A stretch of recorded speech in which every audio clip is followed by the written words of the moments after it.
Se dice, es que creamos tantos empleos. Tú no creaste ningún empleo, lo creó el sector privado. ¿Cemento o agua? Donde no cabría ninguna otra verdad. Hay un grupo de personas que son buenos haciendo bulla, trabajo en equipo entre el sector privado y el sector público. Es decir, todo lo que ustedes están viendo que estamos construyendo hoy en nuestro proyecto no le cuesta ni un solo peso a los impuestos de los bogotanos. El concepto del riesgo no es asumido con el erario público y es una teoría del falso ambientalismo. Se parte de premisas falsas para llegar a conclusiones mentirosas. Hectáreas hoy son 1.800 hectáreas privadas. Es que el humedal está tremendamente afectado. 80 años tomamos la decisión de pasar la autopista norte por ahí, pero el humedal se conserva. Un experto ambiental chileno, que es mejor desde el punto de vista de servicios ecosistémicos cuando el proyecto se haga, que si lo dejamos como está. Que teníamos un déficit de vivienda de aproximadamente 400.000 familias. Un proyecto que genera esa infraestructura, soporte, para que pueda llegar la vivienda que requiere, ¿quién? El mercado. Claro, para ustedes está bien porque usted tiene su vivienda, pero eventualmente usted no está pensando en sus hijos. O sea, de verdad, a los que más afecta es a los que menos tienen.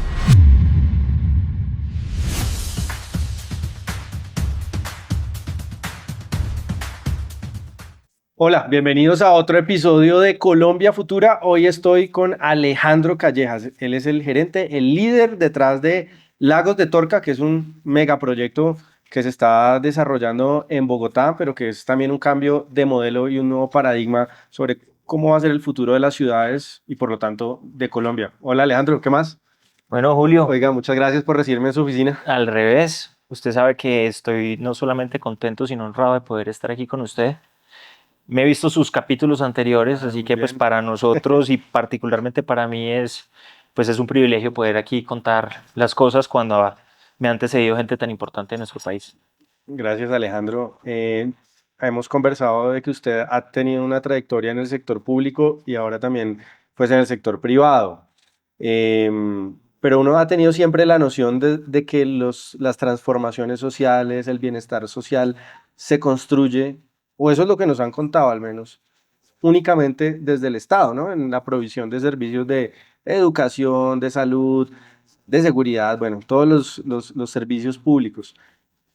Pero ahora en digamos, en este rol en el sector privado, ¿usted cree que también desde el sector privado no solamente se pueden hacer utilidades, no solamente se puede hacer plata, sino que también se construye sociedad o se brinda bienestar a la sociedad? ¿Cree que es así o No, sí. yo estoy exagerando? No, total. Y de hecho creo que eso ha sido como todo un conflicto que tuve incluso en mi cabeza, porque cuando yo salí de la universidad salí con la idea clara de que quería estar en el sector público porque quería estar alrededor de las transformaciones del país. Y así empecé. Estuve casi 12 años trabajando entre la comunidad internacional y el gobierno, muy metido en los temas nacionales. Y por cosas de la vida terminé en un paso hacia el sector privado, primero desde un gremio, donde aprendí muchísimo del valor que tiene la capacidad de juntar los intereses de los privados en propósitos comunes, y después aquí en el proyecto de Lagos de Torca. Como conclusión, lo que podría decir es que, si bien es cierto, el sector público sirve para hacer transformaciones, estoy absolutamente seguro que el que está encaminado a generar transformaciones de largo plazo son las personas, más que llamarlo sector privado o sector empresarial, son las personas. El interés personal, la libertad de poder salir adelante, tratar de que nadie tenga que imponer su autoridad por el hecho de ser un funcionario frente a una idea o a una posibilidad o a un proyecto. Creo que eso es lo que eventualmente nos debe llevar a cambiar nuestro país. Siento sinceramente que en el sector privado y en la capacidad de transformación, de empuje y de trabajo que existe en las personas y en las empresas, dependerá mucho el futuro de nuestro país.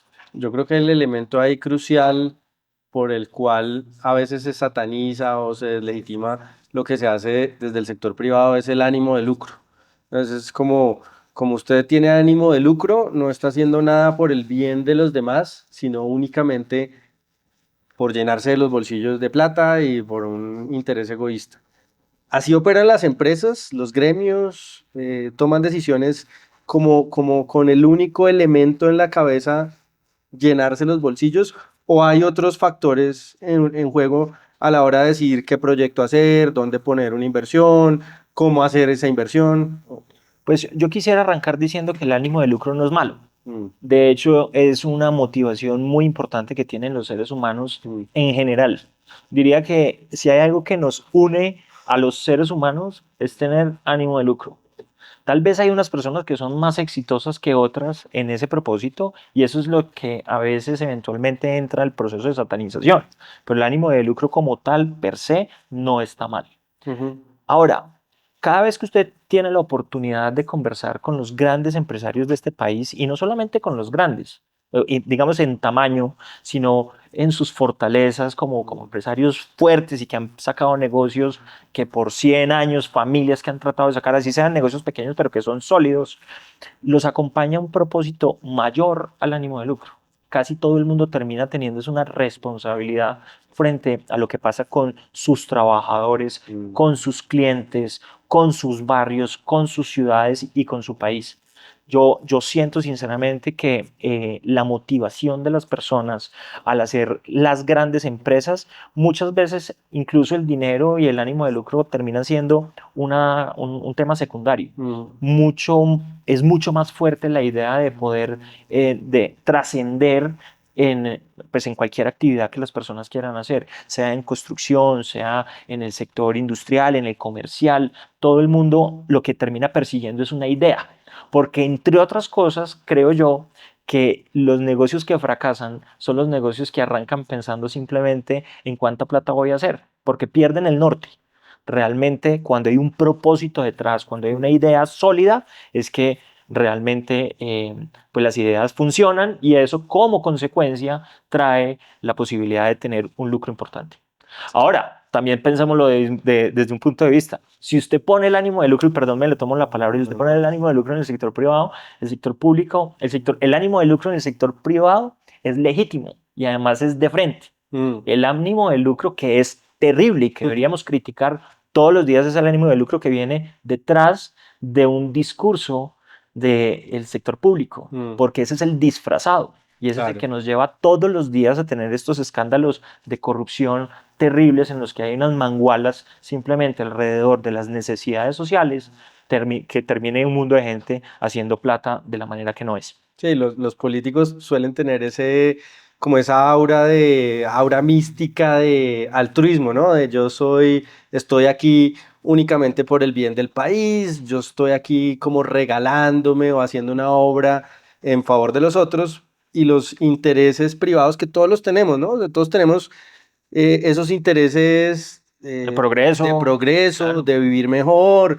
de que esté en mejor situación nuestra familia, todos esos intereses los tenemos, pero de alguna manera en la política no son explícitos y no están bien canalizados. En el sector privado son explícitos y quizá por eso se sataniza al empresario como alguien egoísta y al político como alguien altruista y de corazón grande, ¿no? De hecho, y yo insisto en eso, es que es totalmente al revés.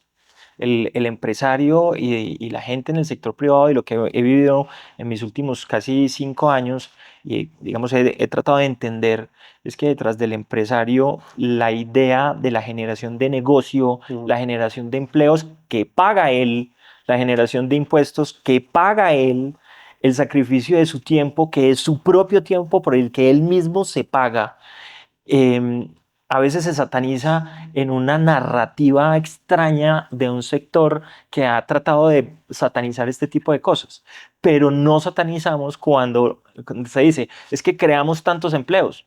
Tú no creaste ningún empleo, lo creó el sector privado, lo sí. crearon las Mm, empresas. No, se van a generar tantos impuestos, impuestos que paga otra persona.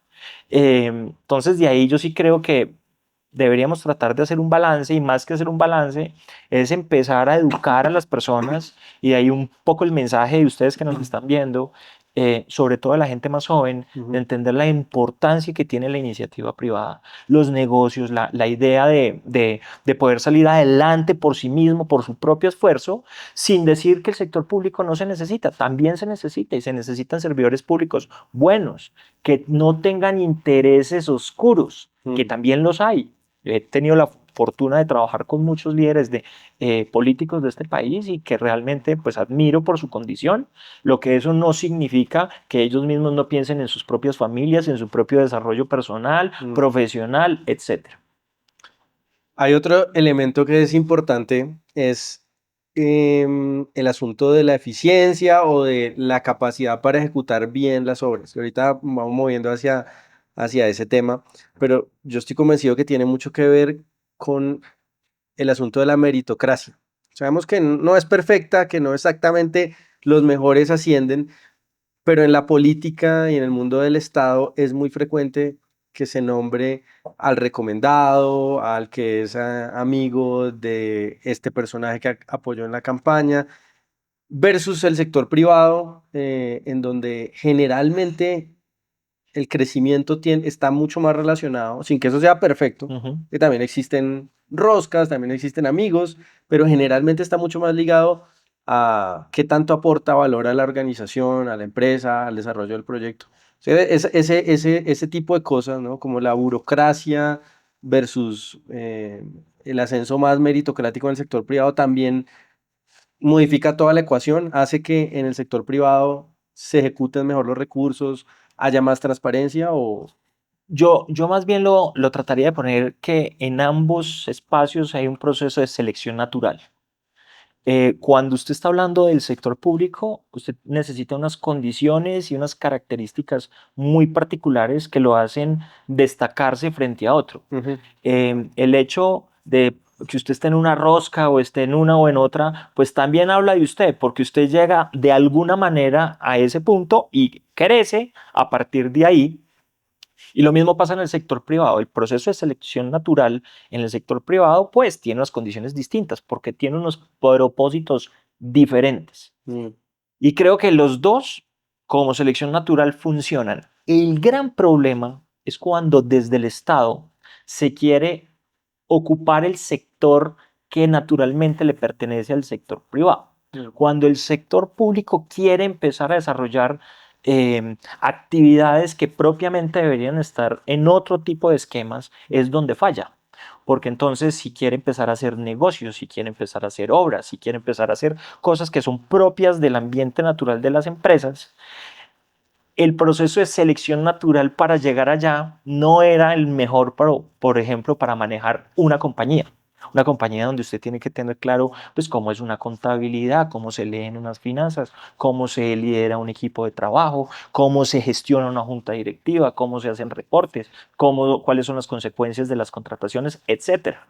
Entonces creo que más allá de como decir, usted es bueno en esto, es bueno acá, el gran problema que tenemos, y creo que como sociedad, y hoy nos estamos debatiendo eso, creo que en el país, es que el Estado debería servir para lo que estrictamente se necesita, para dar condiciones de funcionamiento para que las empresas puedan desarrollar su trabajo hacia adelante. Sí, más como un árbitro y no que quiera que el Estado haga el gol, tape, Exactamente. juegue defensa. Y quiero decirlo, y además, pues las personas que me conocen, yo estuve ahí. Mm.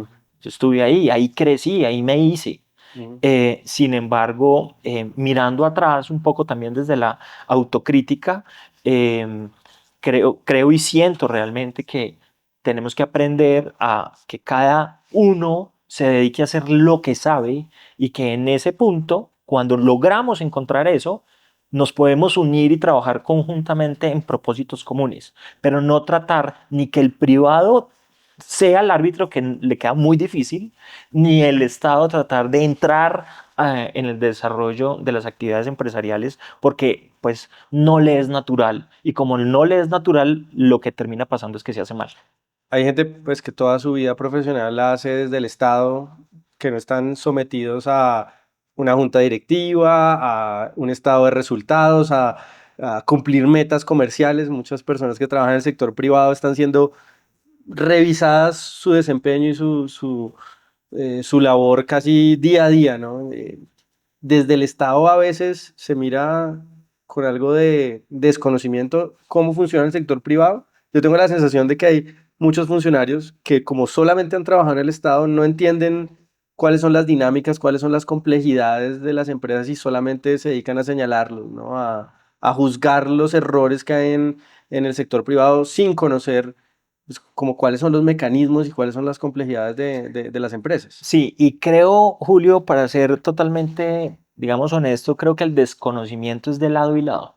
Mm, Tanto es el desconocimiento del funcionario público de las dinámicas propias de las empresas, mm, de los sufrimientos, de lo que significa el riesgo, de lo que significa tomar crédito, de lo mm, que significa hacer empresa y negocios todos los días, y los sacrificios y lo complejo que eso es en el día a día.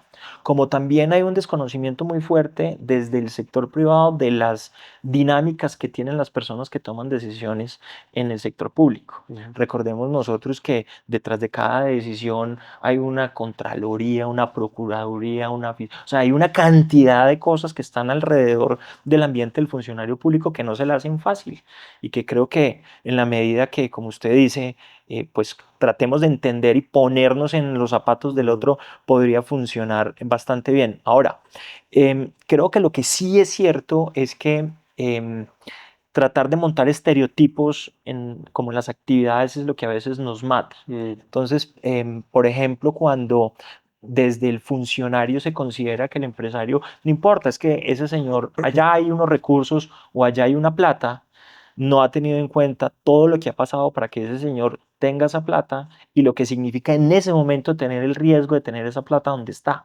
Eso creo que eso, digamos, tratar de entender la posición del otro es lo que no nos ha permitido tener un diálogo un poco más fluido y que, por ejemplo, hoy en día, tanto los gremios como el gobierno a veces parece como en posiciones tan distantes, como muy difícil llegar a consensos porque los dos opinamos mal del otro, ¿ya? Entonces creo que tratar de entender a los demás funciona. Y en este caso en particular, y vuelvo a mi tema, porque creo que eso hoy pues me abandera mm. a mí como persona, es que la embarramos realmente es cuando el Estado, que no está preparado para hacer cierto tipo de actividades, por desconfianza, trata de asumir posiciones del sector privado y para simplemente como para corregirlo, lo llena de leyes y de decretos y a veces lo hace inviable. Entonces eso es de alguna forma lo que desde el punto de vista de todos los días de lo que nos está pasando, pues nos tiene paralizados. Claro, claro, incluso pues cada vez se habla de más segmentos de la economía que deberían estar de acuerdo a ciertas visiones ocupados por el Estado, ¿no? Que el Estado debería encargarse, no sé, de los medios de comunicación, de las telecomunicaciones, de la distribución de alimentos, ¿no? Como en el pasado en Colombia hubo, por ejemplo, empresas constructoras del Estado y ese fue un modelo que no funcionó. Al No final, funciona. No, al final de cuentas, y creo que ha sido el proceso natural, es que todo ese tipo de empresas terminan teniendo unos finales muy malos. Porque, insisto, los propósitos son distintos, los objetivos son absolutamente mm, diferentes. La eficiencia, digamos, ubicar a cada uno de los stakeholders y darles a cada quien lo que se requiere con la presentación de unas buenas contabilidades, llevar muy bien las finanzas de la compañía. Pues eso son cosas que son aparte de lo que está pensando el funcionario público eventualmente sometido a presiones distintas, presiones de, oiga, ojo, porque aquí hay un líder político que necesita que le ubiquen a tantas personas, que cuidado, que pues que para eso está usted, entonces pues termina eventualmente vinculando a las personas que no son aptas para que eso pueda pasar. Pues de alguna forma miremos lo que está pasando hoy en nuestro país, que es triste. Mucho, creo que en los últimos 30 años Colombia había aprendido a entregarle muchas de esas funciones a quienes sabían hacerlo. Por ejemplo, en un tema súper coyuntural que estamos hablando hoy, que es la salud. ujú, La salud, mal o bien, venía mejorando en nuestro país desde hace 30 años. Y con errores, por supuesto. Con posibilidades de mejora, por supuesto. Pero de ahí a decir que la solución sea entregarle la posibilidad al sector público de retomar nuevamente toda la función, pues nos va a llevar básicamente a lo que estamos viendo de las empresas privadas que han sido intervenidas y que hoy tienen unas lógicas diferentes. Y es que su servicio, pues no es mejor. De hecho, termina empeorando por la misma naturaleza, las lógicas y los objetivos que tienen. Y eso lo podemos sumar a cualquier actividad, a ujú. cualquier actividad. Sí, pero si usted ve la narrativa el caso que se construyó en contra de las EPS tuvo que ver con el ánimo de lucro, ¿no? ¿De Era acuerdo? como una especie de pecado que era imposible de subsanar y que había que solucionar eliminando de la ecuación el ánimo de lucro, ¿no? Las ganas de tener utilidades por parte de una organización empresarial, como si eso deslegitimara o hiciera irrelevantes los logros efectivos que usted menciona en cobertura, en calidad, etcétera. Oiga, yo me reuní y de hecho hice un podcast con Rafael Obregón Ujú. y por eso me comencé a interesar en el tema de las ciudades, Sí, porque Colombia hoy ya es un país urbano, ¿no? Hace 100 años éramos un país básicamente rural sí. y hoy somos urbanos, pero durante las próximas décadas nos vamos a hacer todavía más urbanos, ¿no? Y las ciudades grandes quizá van a seguir creciendo. Y él planteaba un modelo y es como uno de los arquitectos, uno de los pensadores alrededor de este concepto de ciudad dentro de la ciudad. Sí. Él me hablaba de ciudad salitre, de ciudad verde, de varios modelos similares y por eso dije, bueno, tengo que hablar con la persona que está encabezando, quizá, y a veces usted me corregirá si no es así, el modelo de ciudad dentro de una ciudad más grande en Colombia, que es Torca. Así es. Pues lo primero, además, aprovechar para saludar a Rafael, que es un maestro. Yo creo que es Mm, un maestro, un gran personaje. sí, es una persona al que Bogotá y de hecho el país, pues le debe bastante. Es un hombre, pues muy curtido en estos temas Mm, y pues creo que los que estamos abajo tratando de coger conocimientos, pues vemos en él un maestro. mm. Y sí, efectivamente, yo creo que Lagos de Torca hoy es un propósito de expansión urbana muy importante, que de alguna forma está orientado en el proceso de ciudades dentro de las ciudades, porque finalmente somos Bogotá. Ujú. Este es el proceso de expansión urbana de la ciudad de Bogotá hacia el norte. Y si tratamos de comparar este proyecto con algún proyecto en nuestro país, y de hecho en América Latina, diría yo, no encontramos un proceso, digamos, de la complejidad y la envergadura que tiene La envergadura económica, en inversión, y por el número de personas que eventualmente podrían vivir ahí. de acuerdo. O sea, en general, todos los objetivos que se están desarrollando son grandes. Y sí es un proyecto pues bastante relevante desde el punto de vista urbano en Colombia, pero adicionalmente diría yo desde el punto de vista de infraestructura y finanzas, porque de alguna forma es tratar de ubicar buenas prácticas en una cantidad de sectores alrededor de un objetivo, y es poder generar el crecimiento de una ciudad de manera bien planificada, bien estructurada y bien ejecutada. Y entonces, ¿por qué tiene tantos enemigos, Torca, Alejandro? Porque uno, pues, piensa, y este término me lo enseñó Rafael, en la ciudad inercial, ¿no? Que es como esa ciudad que se va construyendo desorganizadamente, digamos, ¿no? Ujú. Como con construcción informal, no planificada, todo este tema. Pues eso es lo que uno no quisiera ver en el futuro del país, ¿no? Una ciudad sin espacios públicos, sin parques, sin árboles. ¿Por qué entonces, digamos, este tipo de modelos, no solamente Torca, otros modelos similares, tienen tantos enemigos que hay un poco detrás de esos ataques? Pues, a ver, yo lo que primero diría es, creo que el desconocimiento ha sido un factor importante Ujú, en la conversación entre contradictores. Entonces, siempre tratar de comunicar de buena manera un proyecto como de estas características, uno siempre se queda corto en la comunicación.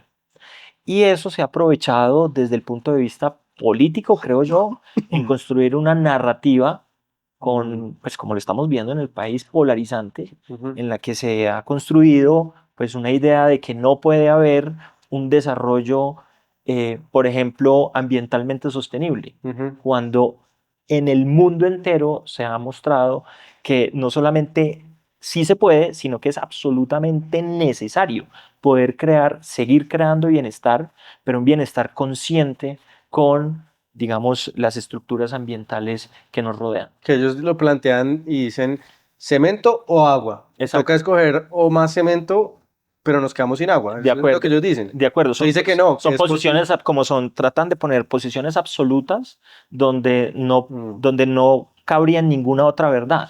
Lagos de Torca, de hecho, y creo que de alguna forma también nos reta a demostrar que ese concepto de fijar tratar de fijar esas posiciones absolutas, pues no solamente es irreal, sino que plantea falsas expectativas y como unas falsas dicotomías en la sociedad. Entonces eso por un lado, creo que el tema del desconocimiento ha sido muy duro y pues desafortunadamente la polarización que no sé si está pasando, que no sé si ubicarla solamente en nuestra ciudad, en nuestro país, sino que yo creo que en general en el mundo se están viviendo como este tipo de debates cada vez más fuerte. Eh, y el segundo es que yo sinceramente creo que no hay tantos detractores. Mm, Se lo digo con mucho convencimiento, porque en la medida que hemos ido avanzando, sí, pues uno lo que encuentra es gente eh, que eventualmente tenía una idea distinta o que están con nosotros. Las comunidades cada vez, los vecinos, las comunidades que están llegando a esta zona del proyecto, es gente que está convencida de que esto se puede hacer bien. Lo que pasa es que, insisto, hay un grupo de personas que son buenos haciendo, perdón por decirlo con una manera coloquial, pero haciendo bulla, y esa bulla, pues al final de cuentas es lo que la gente termina viendo en los titulares y en la claro, prensa. Entonces, estos son claro. discusiones jurídicas, peleas en un lado, peleas en el otro, pero realmente uno siente un apoyo cada vez más fuerte de las comunidades que están alrededor del proyecto. Pero ayúdeme a entender, Alejandro, qué es Lagos de Torca, porque pues alguien podría decir, es simplemente el norte de Bogotá, más allá de la que 183. de la 183 y simplemente habilitaron eso para que unas constructoras hagan edificios ahí. Y ya, ¿es solo eso o hay, digamos, un concepto más grande, más, digamos, estratégico alrededor de Sí, cómo desarrollar eso? es un concepto mucho más potente, además mucho más complejo desde el punto de vista casi que histórico. Ujú, Cuando Bogotá tomó la decisión de crecer en su primer plan de ordenamiento territorial en el año 2004, fijó las diferentes zonas ujú, de crecimiento, por donde necesitaba la ciudad dejar destinada una tierra para que en la medida que se fuera necesitando pudiéramos llegar. Entonces, Lagos de Torca, y me gusta plantearlo así cada vez que tengo la oportunidad de hablar en medios de comunicación, no es un proyecto de vivienda. Este es un proyecto de expansión urbana, Julio, que lo que trata de hacer es de no solamente planificar, sino estructurar y financiar la infraestructura que se requiere para que la ciudad crezca de buena manera. Entonces, la ciudad inercial de la que hablaba Rafael es como hemos estado acostumbrados a crecer en nuestro país.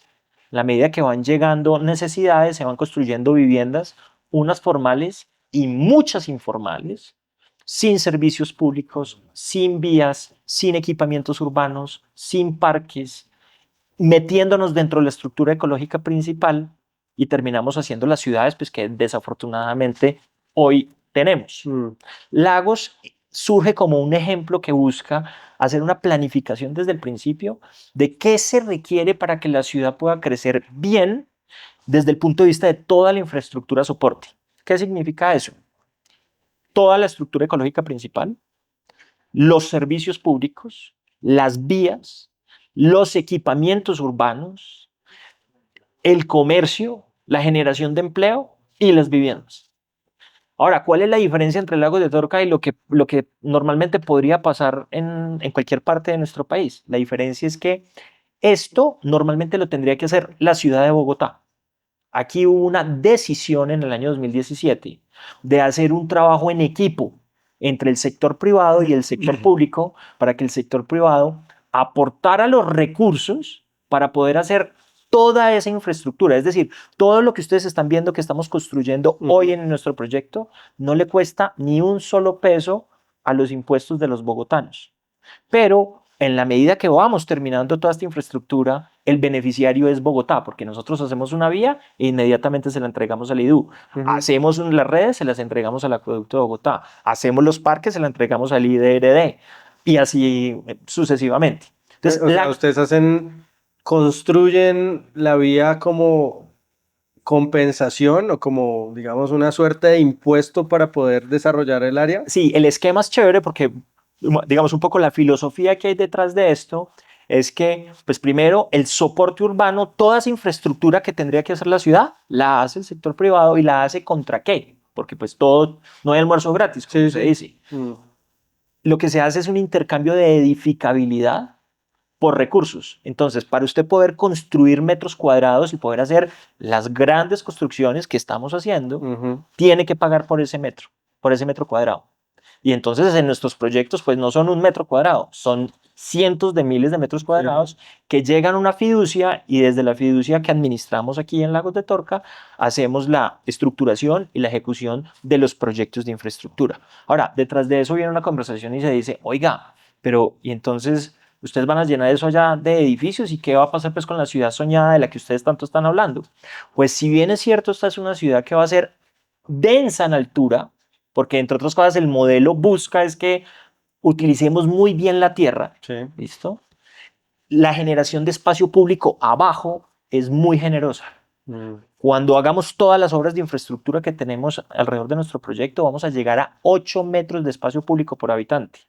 El mejor sitio de Bogotá hoy no llega a tener 5 metros de espacio público por habitante. Allá, con un proyecto pues, denso, pues vamos casi que a duplicarlo. Entonces eso empieza a dar unas señales de una ciudad pues, bien organizada y pues, muy bien estructurada y la que seguramente usted preguntará. Me quiero devolver al modelo de financiar estas obras públicas por parte de los privados, porque ahí me suena, y cuando usted me lo contó, de una pensé en un modelo libertario.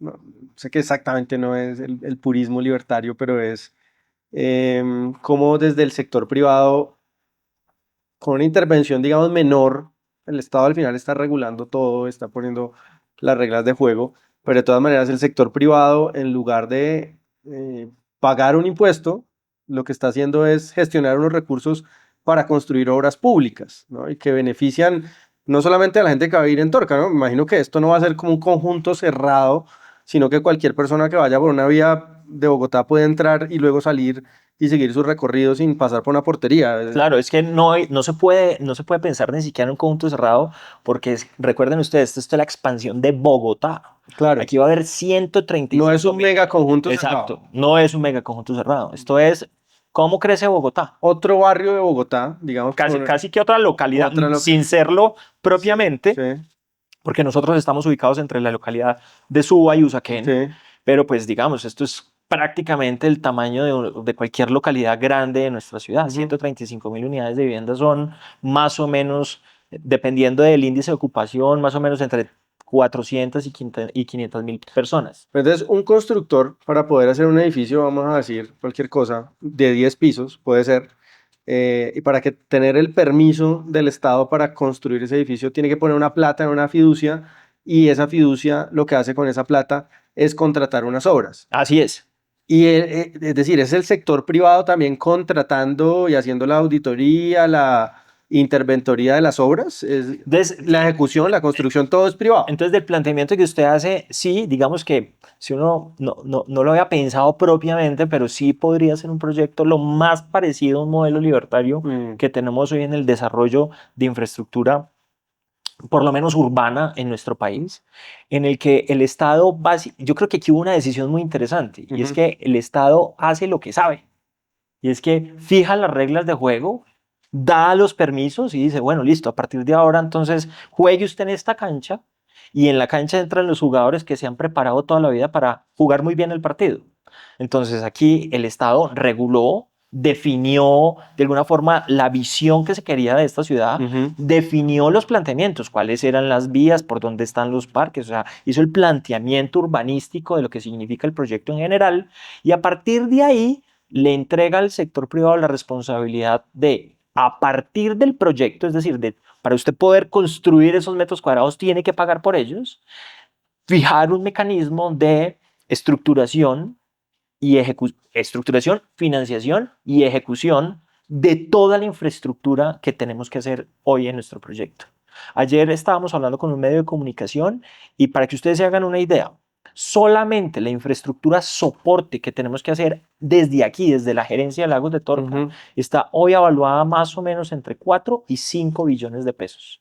Entonces son 5 billones de pesos en contratación que se hacen con las mejores prácticas, seguimiento, acompañamiento, regulación, y eso nos ha llevado a mostrar también pues que hacemos las obras rápido, hacemos las obras un poco más baratas Sí. y hacemos las obras y espero pues que la gente esté recibiendo unas obras muy buenas. Yo estoy feliz, orgullosísimo de lo que vamos a empezar a entregar, yo creo que en cuestión de días a la ciudad de Bogotá. O sea, y toda esa plata viene de las constructoras. Bueno, en última Claro, instancia también de la gente que compra quien, su apartamento indirectamente está, así es, la está plata, financiando las obras de infraestructura, el parque. pues fíjese una cosa, y usted lo manifiesta bien. Se dice que al final de cuentas los recursos vienen de las constructoras, o sea, de Ujú. los que quieren utilizar esos metros cuadrados, pero quienes están comprando los metros cuadrados son los propios ciudadanos. Claro, Entonces aquí lo que estamos haciendo es utilizando de la mejor manera posible los recursos que se invierten en un proyecto, por ejemplo, de vivienda como lo sí. vemos. Piense muchas cosas. Piense cuántos municipios han desarrollado su tierra con muchos edificios y con vivienda y no llegan las avenidas, no llegan los parques, no llegan los colegios, no llega el espacio público prometido.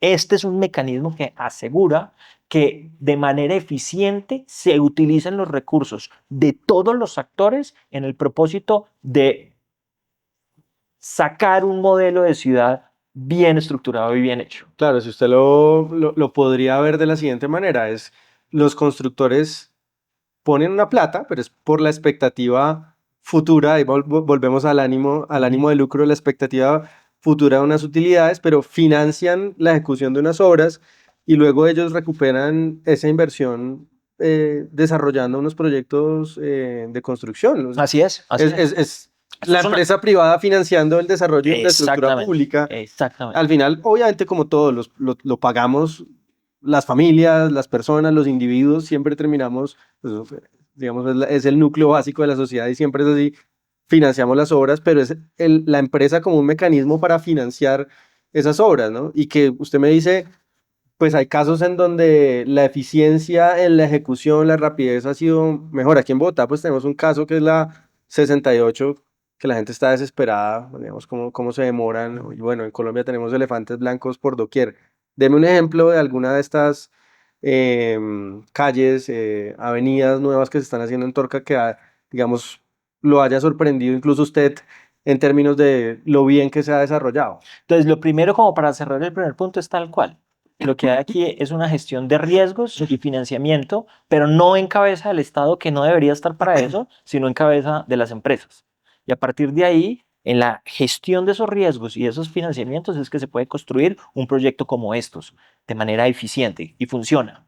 Entonces, no es el erario público, los impuestos, los que están siendo gestionados para hacer un negocio de riesgo o de Mm. financiación, sino es el Estado dando unas reglas de juego para que unas personas asuman unos riesgos, un financiamiento y desarrollen un proyecto, lo cual lo hace, sinceramente, y lo creemos así, un modelo espectacular. Usted menciona un tema, me parece que es clave, que es el riesgo, porque en ese modelo que desarrollaron ustedes, pues el constructor financia las obras antes de recibir, digamos, los ingresos por la venta, porque eso va a ser después, va a ser quizá años después, ¿no? Puede ser mucho tiempo Mucho, después, ¿sí? ingresos por la venta de las casas o de los apartamentos. Esa parte del riesgo que asumen ellos me parece que es crucial. Sí, y creo que eso es como una de las piedras angulares del modelo que lo hace ser un modelo interesante, incluso un modelo que podría empezar a utilizarse en nuestro país para el desarrollo urbano. Mm, ¿Cuál es? Y es que el riesgo financiero o el riesgo de la obra o digamos, en general el concepto del riesgo no es asumido con el erario público, es asumido por las empresas. Y unas empresas que a su vez tienen pues digamos, un propósito y una idea de materializarlo en un negocio y por eso hace que todas sus actuaciones estén encaminadas a que a la gente le guste y funcione, porque su objetivo al final es poder vender pues los diferentes productos inmobiliarios y de esa venta pagarse lo que ya invirtieron y tener un espacio que es su utilidad. no, y los incentivos, me parece que esa parte es clave porque digamos, si no se desarrollan las obras que se necesitan, el parque alrededor del conjunto que está en el render, si no está la vía que estaba prometida en el render y en el proceso de venta, pues la gente no va a comprar. Así Entonces el es. constructor está encima de la ejecución de la obra y le interesa que la obra pública pues se Se ejecute haga. en el tiempo, en la calidad, con las especificaciones, ¿no? Hay un doliente muy específico que es el que está contratando y haciendo las actividades de infraestructura, ¿no? Esa es la Eso. alineación, esa es básicamente la alineación de incentivos que tiene este proyecto. Mm, Porque al mismo tiempo, si bien es cierto, tenemos por un lado unas empresas constructoras que vienen detrás haciendo el financiamiento de esa obra que va a ser pública ujú, y el financiamiento de sus propios proyectos que van a terminar vendiéndose. Como usted lo menciona muy bien, el proyecto tiene que cumplir con las expectativas propuestas porque de otra manera, pues los ritmos de ventas o las, digamos, las familias no lo van a ver como una opción viable. De hecho, hace 2 años, y además un poco con la pregunta que usted planteaba ahora frente a, oiga, los tiempos y que me ha sorprendido a mí, ujú, em, y un poco para contarle a la gente, yo llegué a este proyecto en marzo del año 2023, hace 2 años ujú. y 4 meses. Sí, sí. Em, en ese momento no habíamos iniciado todavía obra. Ya hoy en día estamos prácticamente listos, ya simplemente haciendo como los temas de papeleo para la entrega al distrito de varios corredores. Uno es un corredor que viene en la calle 200, que se llama la Avenida Polo, y cruza con una avenida nueva que va a tener Bogotá, que se llama la Avenida Santa Bárbara, también en su primera fase. Esto fue un proyecto de 2.2 kilómetros de dobles calzadas, con ciclorrutas bidireccionales en ambos sentidos, espacio verde y aceras para caminar. Este proyecto además por dentro tiene toda la conexión de servicios públicos que se requieren para que puedan ir llegando las viviendas y se puedan conectar con todo. Siempre tenemos que mantener una promesa de valor y es que todas las casas, todas las viviendas tienen que estar 100% conectadas desde el punto de vista de servicios públicos y de movilidad, además de hacerse todas las obras ambientales que se requieran para que el proyecto sea funcional. Es el primer corredor. Tenemos otro corredor que es el Apolo Occidental. El Apolo Ujú, Occidental, que también es la misma 200, desde la autopista norte hasta donde cruza con la futura avenida Boyacá. ujú. Son 1.7 kilómetros también de dobles calzadas. Proyecto absolutamente terminado. Ya, de hecho, la gente lo está usando. No lo hemos entregado de manera formal, pues la gente lo está usando. Sobre todo la comunidad educativa de esa zona que tanto, mejor dicho, han hecho mucha fuerza para que eso se hiciera rápido y se hiciera bien. Ujú, Y tenemos un tercer frente que si bien es cierto no se termina en un mes, ujú, sí se termina este año.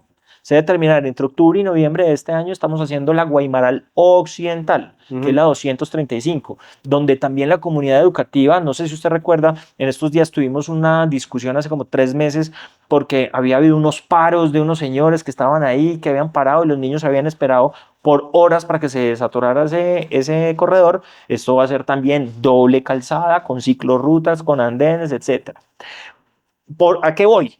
Voy a que hace 2 años y 3 meses no teníamos ni un centímetro de obra construida y dentro de 3 meses vamos a entregar casi 5.6 kilómetros de dobles calzadas, todo dentro de los propósitos no solamente de tiempo, sino de presupuesto.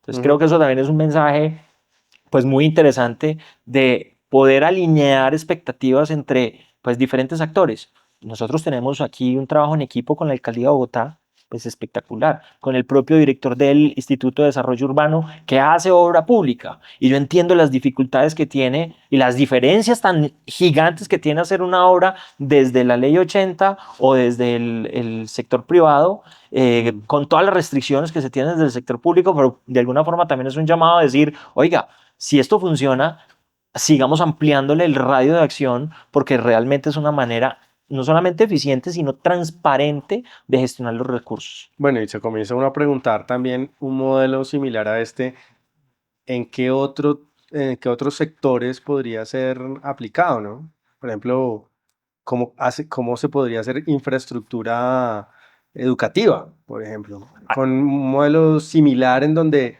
pues hombre, no veamos al Estado como enemigo del privado, porque un poco hablando de esas dicotomías que ujú. Agua Cemento también se ha puesto, no, el Estado es un enemigo de las empresas. Estamos jugando en un partido no como enemigos, sino como Amigos, amigos, como sí, parte del mismo equipo, que exacto. al final es la sociedad, ¿no? No es una confrontación como la ven algunos entre pobres y ricos o entre empresas y sector público, sino que hay que buscar la manera de que las fichas encajen y que cooperen.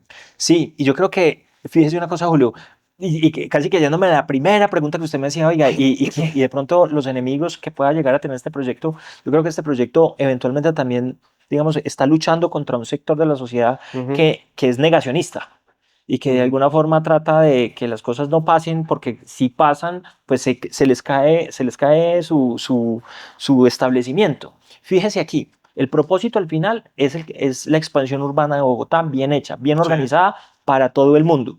Y hemos hablado un poco de lo que vamos a hacer. Entonces, con Lagos de Torca se van a reconformar 9 quebradas que vienen desde los cerros orientales hasta el humedal Torca Guaymaral. Vamos a reconformar el humedal y a pasarlo de un humedal muy afectado, que hoy tendrá unas 25 hectáreas, a ser un humedal de 90 hectáreas y conectarlo con el río Bogotá a través de un canal bien estructurado, organizado que le quedará a Bogotá. Vamos a construir 150 kilómetros de tuberías para gestionar no solamente el agua potable, sino las aguas negras que por años han estado en esa zona de Bogotá, pues vertiendo a los diferentes vallados y al final al humedal y al río. ¿Ya? Además de eso, y lo mencionábamos por un poco como de manera tangencial, vamos a hacer las vías que conectan Bogotá con la región metropolitana, porque finalmente lo que estamos haciendo son las troncales, ¿no? Es la avenida Boyacá, la avenida Novena, la avenida Santa Bárbara. Ujú. ¿Ya? Son vías que le van a dar, y además le van a dar un respiro a la autopista y a la séptima, que hoy pues están colapsadas. Así que nosotros tenemos que entregarle 16 eh, perfiles adicionales, carriles adicionales a la conexión entre Bogotá y la región metropolitana hacia el norte. Y al final, las viviendas. Entonces se dice, claro, y hay un desconocimiento inmenso. Ayer estábamos en un recorrido y hablamos, decía, no, es que esto aquí sí está quedando muy bonito, pero eso es para la gente que más recursos tiene. Por el contrario, Mm, aquí se aseguran que de las 135.000 unidades de vivienda, el 40% son viviendas de interés social mm, y de esas el 50% es vivienda de interés prioritario, es decir, 27.000 unidades de vivienda de interés prioritario y 27.000 unidades de vivienda de interés social. 90 salarios y 150 salarios, mm. con el mejor urbanismo que se está construyendo hoy en nuestro país para las personas que más lo necesitan. De alguna forma, y llego a esto es por Mm. el propósito que nos une a todos, sector público, sector privado, es hacer esto bien hecho. A Bogotá le sirve que le llegue la infraestructura y que sus ciudadanos puedan disponer de un muy buen espacio para vivir. Al sector privado le sirve porque dinamiza nuestra actividad Ujú. y nos muestra que podemos ser y podemos tener la confianza del sector público para poder desarrollar obras de este tipo. Bueno, quiero hablarle también de las objeciones que uno escucha cuando escucha hablar del tema de Torca, Ujú, ¿no? Que algunas tienen que ver, por ejemplo, con movilidad. ujú. Entonces hay personas que dicen, bueno, ¿cómo vamos a salir de Torca? ¿Cómo vamos a irnos a vivir al norte de la ciudad y nos vamos a demorar mucho tiempo en llegar al lugar de trabajo? ¿Qué responder a esas críticas? Entonces, lo mencionábamos. Nosotros, y me acuerdo mucho en la última campaña de la alcaldía de Ujú, Bogotá, pues teníamos estos debates y se decía, oye, es que, ojo, porque las vías y que hubo de las vías, que es que van a llevar un mundo de gente y no van a llegar las vías. No, nosotros en el proyecto se desarrollan tanto vías paralelas a la carrera séptima y a la autopista norte, como se les mencionaba, ampliamos la avenida Novena. Hay una vía pequeña que digamos, no transita por todo el proyecto, pero en parte del proyecto que se llama la Jorge Uribe Botero, otra que se llama la Avenida Santa Bárbara, esas tres solamente en la parte oriental, es ujú, decir, de la autopista hacia los cerros, ahí vamos a construir 2 dobles calzadas, aportándole 8 carriles adicionales a ese espacio. ujú, Abajo de la autopista norte se va a hacer la ampliación de la avenida o de la carrera de la Villas, esa es la avenida Villas, ujú. y la ampliación de la avenida Boyacá. Todas nuestras obras se entregan en doble calzada, pero con una característica muy interesante desde el punto de vista de la planificación. Y es que nosotros construimos de afuera hacia adentro. Entonces, lo que construimos son unas dobles calzadas muy completas con su espacio público, con sus ciclorrutas bidireccionales en ambos sentidos, sus andenes, pero además dejamos un espacio en la mitad muy importante. ¿Para qué? Para que el día de mañana, si la ciudad de Bogotá decide, oiga, ¿sabe qué? Se nos quedó chiquito esta doble calzada, queremos hacer más carriles, se puedan hacer y no tengan que salir a comprar ni edificios, ni a tumbar casas, ni a hacer ningún tipo de gestión. Ya la gestión predial está absolutamente organizada y el manejo de las redes de servicios públicos, que es lo que se tira todas las obras en nuestra ciudad, pues se tiene el inventario absolutamente determinado. Entonces, desde el punto de vista de movilidad, vamos a construir 36 kilómetros de dobles calzadas, 140 kilómetros de ciclorrutas, que eso le va a mejorar la condición de conectividad al proyecto. La gente que vive ahí pues va a estar 100% conectada, pero además sirve de bisagra entre el norte de la ciudad de Bogotá, tanto la localidad de Usaquén y Ujú. Suba, con la región metropolitana o lo que se llama la región centro-sur, que es el norte de la ciudad de Bogotá. Y bueno, y la otra objeción que es quizá la más escuchada tiene que ver con los temas ambientales. Y pues lo que se dice es que básicamente esto implica desecar un humedal, destruir un ecosistema de humedal. Y por otro lado es las implicaciones que esto tiene. Yo no he entendido muy bien ese argumento, pero digamos parafraseándolo es construir en esta zona implica dejar a la sabana de Bogotá sin agua. Frente a esas preocupaciones o a veces directamente desinformación, ¿uno qué diría? Yo, y perdón, me voy a sumar en algo que he escuchado mucho, digamos, tanto en el programa como en las diferentes conversaciones que ustedes han tenido, y me gusta partir de ahí, y es una teoría del falso ambientalismo. Mm, Yo creo que eso es algo contra lo que pues, realmente tenemos que empezar a luchar, ujú, porque se parte de premisas falsas para llegar a conclusiones mentirosas. mm, Entonces, particularmente en el tema ambiental es totalmente lo contrario. Estas 1.800 hectáreas hoy son 1.800 hectáreas privadas. Son fincas, universidades, parques, actividad privada. Lo primero que se tiene que hacer es lograr la reconformación de 9 quebradas que van a conectar los cerros orientales, como se los mencionaba ahora, con el humedal Torca-Guaymaral. ujú, El humedal Torca-Guaymaral, pues hemos sido testigos de la situación en la que está hoy. El humedal existe. Nosotros, cada vez que vamos hacia el norte o venimos del norte hacia Bogotá, pasamos por él y muchas veces no nos damos cuenta. Y eso tiene una razón, y es que el humedal está tremendamente afectado. Y se afectó por muchísimas cosas. La primera es que hace 80 años tomamos la decisión de pasar la autopista norte por ahí. mm. Y eso fue una decisión bien mala, regular. Ahí está la autopista. Y eso hizo que eso tuviera unas implicaciones. Pero el humedal se conserva, tanto en su parte oriental como en su parte occidental. Desafortunadamente, la acción humana pues ha venido, digamos, pegándole al humedal de manera muy fuerte. El proyecto Lagos de Torca, dentro de sus responsabilidades como carga general, tiene que hacer la reconformación del humedal, pasarlo, como se les mencionaba ahorita, de unas 20, 25 hectáreas que tiene hoy, además, en una situación muy lamentable. Ujú. Recuerden ustedes hace unos 6 meses que tuvimos la inundación de Bogotá. Nosotros ayudamos a la alcaldía en el proceso de limpieza para que pudiera correr el agua y lo único que encontramos en el humedal fue los desechos y disposición de material de todas las casas que no han tenido ninguna vergüenza de tirarle los muebles, los inodoros. Sacamos como 25 toneladas de muebles, más lodos y aguas negras, pues una cosa gigante. El proyecto tiene que hacer la reconformación total del humedal, llevarlo a 90 hectáreas y generar un espejo de agua que nos va a mostrar un norte de Bogotá absolutamente distinto. La visión y la gente que va. Nosotros tenemos una gran maqueta en la oficina que tenemos en el norte, en Multiparque. Usted lo que ve es realmente una ciudad que se desarrolla alrededor de un lago. Y esa, pues para eso es que estamos trabajando. Y de ahí con ese humedal se conecta con el río Bogotá. Entonces, no hay nada menos cierto que los argumentos que dicen que va a haber una fragmentación entre los cerros orientales y la cuenca del río Bogotá. Por el contrario, lo que estamos creando son los corredores ecosistémicos que permiten no solamente que el agua que viene desde los cerros pueda llegar al río, sino adicionalmente con el arborado vendrán las especies y toda una conexión ecosistémica que va a hacer que la vida en este proyecto o en esta zona de la ciudad sea absolutamente Sí, diferente. es una confrontación de dos visiones. Hay una columna hace algunos meses de Moisés Basserman que él decía, hay dos visiones sobre cómo enfrentar los problemas ambientales.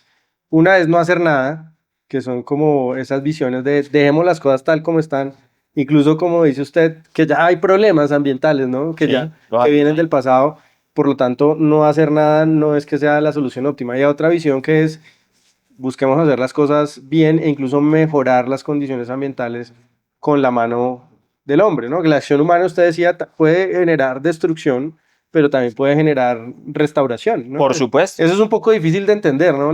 Yo creo que mucha gente tiene en la cabeza que lo ideal es dejar los ecosistemas sin ninguna intervención y que cualquier tipo de intervención humana es necesariamente destructivo. Mire, yo le diría ante eso dos cosas. La primera es que nosotros hicimos ese ejercicio. Contratamos un experto ambiental chileno Ujú, para que hiciera un análisis de los servicios, llama los servicios ecosistémicos que tiene esa zona. ujú, Y él lo que hace es que hace un análisis tendencial de lo que hay hoy y qué pasa con el Bogotá que hay hoy, que entre otras cosas es un Bogotá súper consolidado. La gente a veces se imagina que estamos en medio de un bosque o que estamos en medio, realmente no. La actividad humana hoy, y lo dicen las diferentes asociaciones del norte de Bogotá, dicen que hoy allí se mueven alrededor de 350.000 personas diarias. Ejercen algún tipo de actividad ahí. Hay 30 colegios, 16 clubes deportivos, 7 universidades, 9 centros comerciales. O sea, eso es una zona bien consolidada de poder. Ahí las 3 cajas de compensación familiar funcionan ahí. Y no es que lo hagan mal, lo hacen bien. Pero un poco para decir que hay una ciudad más o menos consolidada. Entonces, en un escenario tendencial dicen, bueno, esto hoy, aquí hay estos servicios ecosistémicos. Muestran qué pasaría si no llega a Lagos de Torca. Y hacen un análisis con el Lagos de Torca completamente hecho, es decir, ujú. con todas las vías, los parques, las viviendas y la acción humana. Y su conclusión, que es una conclusión técnica que está, digamos, puesta para cualquier debate que se quiera tener sobre él desde el punto de vista técnico y no ideológico, su conclusión es que es mejor desde el punto de vista de servicios ecosistémicos cuando el proyecto se haga que si lo dejamos como está. Ujú.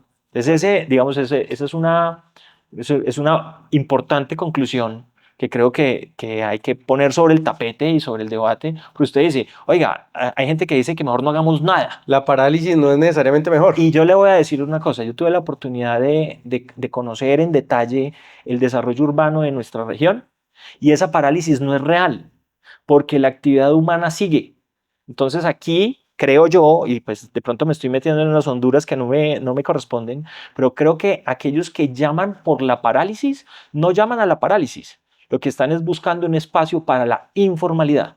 Y la informalidad es el peor enemigo que tiene la Ujú. estructura ecológica principal, la economía, etcétera. Porque cuando usted lo que busca es que el sector formal que tiene que cumplir todas las reglas y todos los pagos y todas las cosas de las que hemos hablado hoy no llegue, pues ahí llegarán las personas que no piden permiso y esas personas que no piden permiso Y sáquenles ahí de no hay los sitios capaz. compensaciones, no Ahí hay no hay, ahí no infraestructura. hay regla que valga. Usted lo único que ve en los famosos terreros es metiéndose en los cerros orientales de la ciudad, pegados de los humedales, sin cumplir ninguna regla. Y ante ellos, increíblemente, si hay un silencio eh, Sí. ensordecedor por parte de algunos sectores que están muy pendientes de la actividad formal, pero no de la actividad Eso es, informal. Alejandro, tiene que ver con la tragedia del planificador, ¿no? Que cree que hiperregulando todas las actividades humanas, las personas no van a tomar atajos, De ¿no? acuerdo. Entonces, en países como Cuba, por ejemplo, ¿no? Cuando se prohíben las actividades privadas y el ánimo de lucro, surgen los mercados negros, que los mercados negros también tienen precios más altos o son actividades que no están vigiladas de ninguna manera, en fin, es esa misma tipo de situación acá, ¿no? Prohibir o hiperregular una actividad como la construcción no es que acabe la construcción, es que mm, genera el florecimiento de actividades constructoras, digamos, de peor calidad, ¿no? O de una calidad inferior, vamos a decir, ¿no? De una calidad y que no tiene en cuenta esas consideraciones ni ambientales, ni sociales, ni infraestructura. Pues mire, sin decir que esté mal, Ujú, sí le quiero poner un panorama que es cierto. En el año 2006, creo, el mercado de vivienda ujú, de Cundinamarca, y hablamos de Cundinamarca como el primer cerco, digamos, el primer círculo alrededor de Bogotá, era un mercado que se acercaba a las 5 o 6 mil unidades de vivienda al año. Hoy, después de muchos años de haber cerrado y condicionado el suelo de Bogotá, tenemos un mercado que está más o menos entre las 25 y 30 mil unidades de vivienda. ¿Eso qué significa? La gente necesita dónde vivir. ¿Lo hacemos bien? o lo hacemos mal. Mm. No por decir que lo que se haya desarrollado alrededor se haya hecho mal. Sin embargo, muchas de esas personas son personas que eventualmente hubieran preferido vivir en Bogotá si hubieran tenido la posibilidad de encontrar una vivienda en Bogotá. Y de alguna forma ahí, digamos, entramos en una conversación interesante y es que se dice, oiga, pero 135.000 unidades no es mucho. Y eso, pues, es un poco, hay que cogerlo como con pinzas, porque el déficit de vivienda de nuestra ciudad, un poco estos eran los números que se trabajaban en Camacol en la última discusión del POT 555, que teníamos un déficit de vivienda de aproximadamente 400.000 familias, O sea, cuatrocientas había mil 400.000 que no familias, tenían dónde vivir, vivían de pronto en o en una pieza, en un hacinados, inquilinato, exacto, o en una habitación en la casa del papá, de la mamá, exactamente. o de pronto en una zona de invasión también. Exacto, ahí se dividen los dos tipos de déficit. Está el déficit cuantitativo de vivienda o el déficit cualitativo de vivienda. El cuantitativo es aquel el que no, digamos, está hacinado, Ujú. ¿listo? Y el cualitativo es que tiene donde vivir, pero vive en las condiciones que no están de acuerdo a la dignidad humana.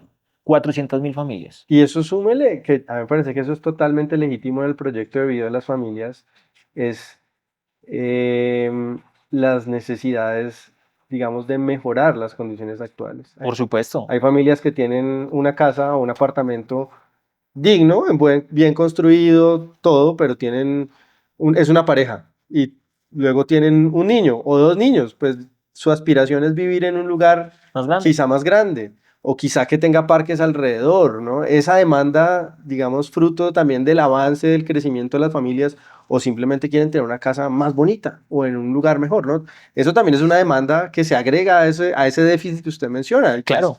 legítimo que Es las familias colombianas tengan mejores condiciones de vivienda, no necesariamente que hoy vivan en una habitación, pueden vivir en una casa, digamos, regular, con buenas condiciones, pero en todo caso, esas aspiraciones de mejorar la habitación, de mejorar las condiciones materiales, son legítimas y es una demanda legítima.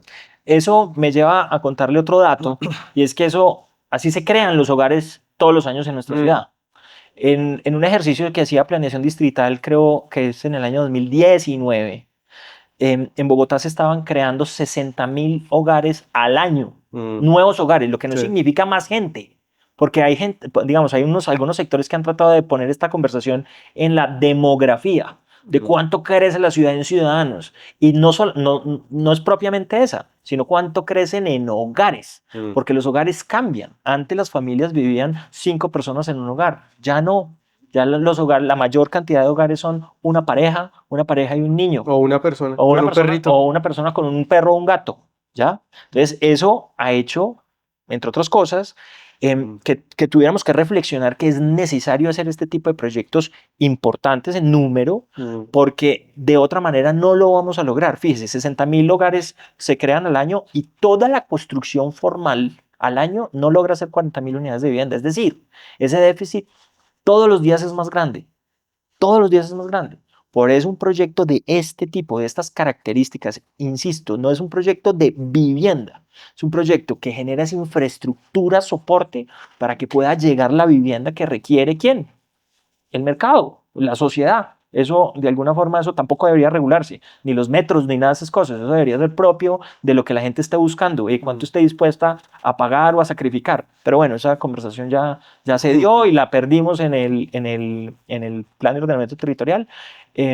Pero esa es la situación. Nosotros realmente en Bogotá, incluso con Lagos de Torca, tenemos que tratar de visualizar más proyectos de este tipo para poder atender las necesidades de todas las familias que lo necesitan. Es que yo a veces les pregunto a las personas que se oponen a este tipo de proyectos, claro, para ustedes está bien porque usted tiene su vivienda, usted ya tiene su vida organizada, pero eventualmente usted no está pensando en sus hijos, o no está pensando en sus sobrinos, o por lo menos no está pensando en su vecino.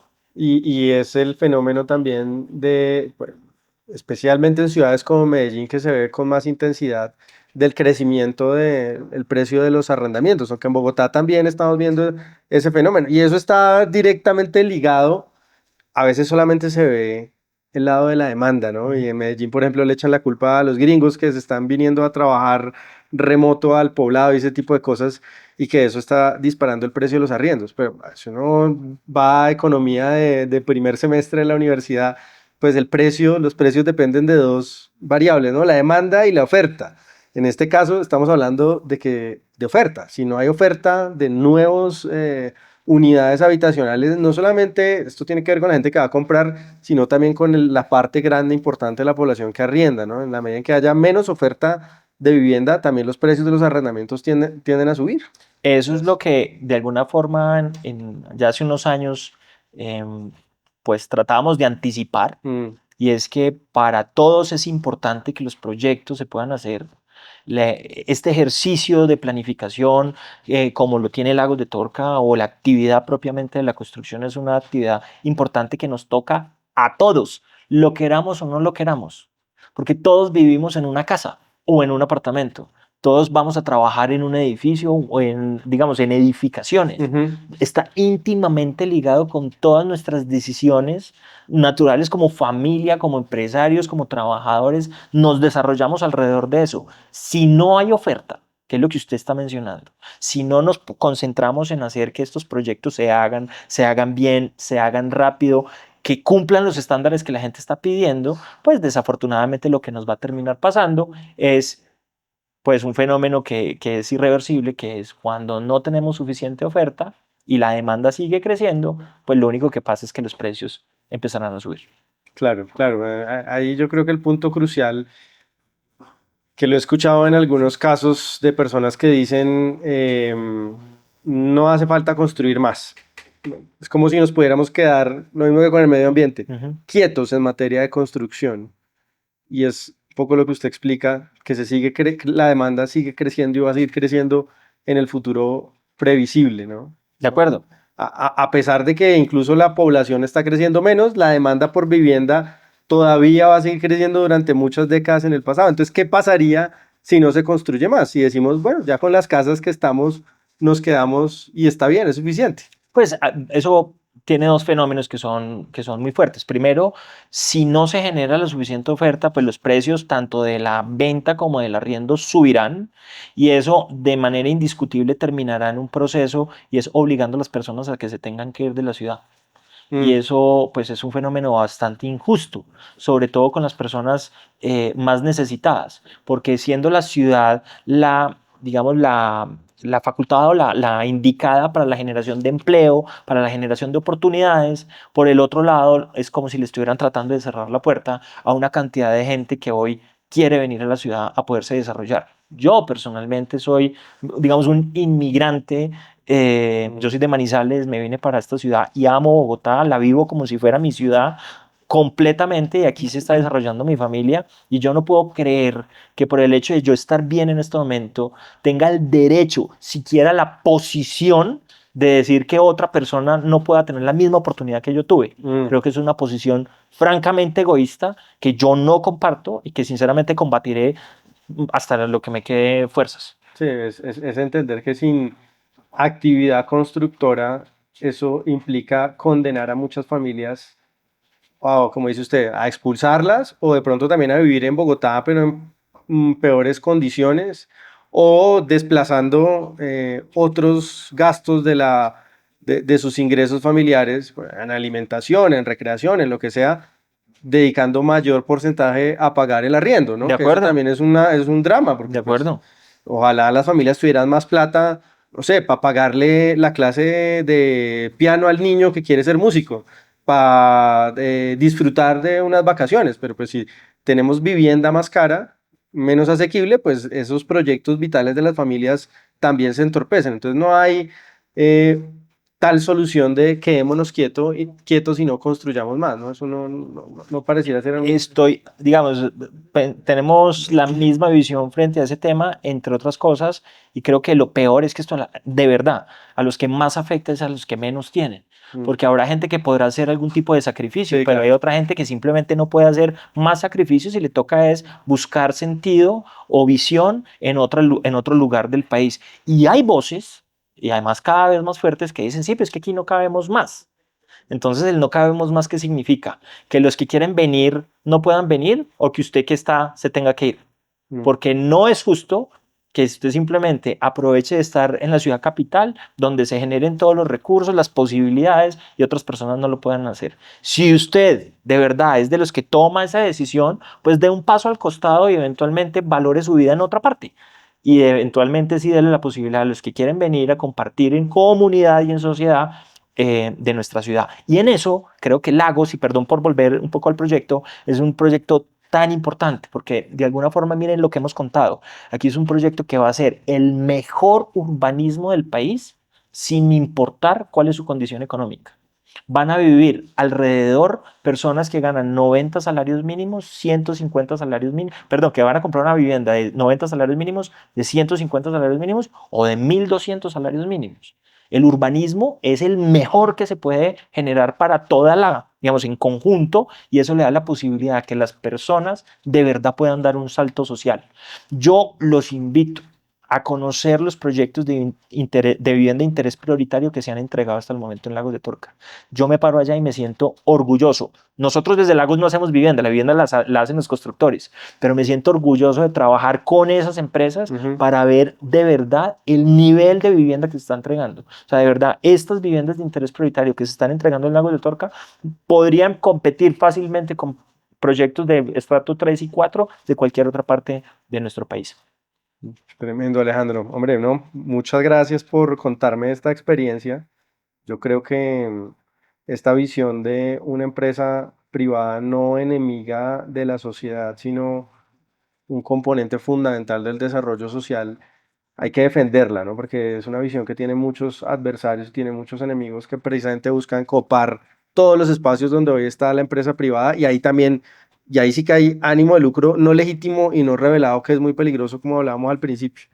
Alejandro, muchas gracias No, por la Julio. conversación. No, creo que fue, pues, me sentí muy, muy contento, muy a gusto y ojalá que cada vez que ustedes quieran abrir un espacio de conversación, pues aquí estamos presentes para acompañarlos. Muchas gracias a ustedes también por su atención. Suerte, gracias, Hasta chao. luego.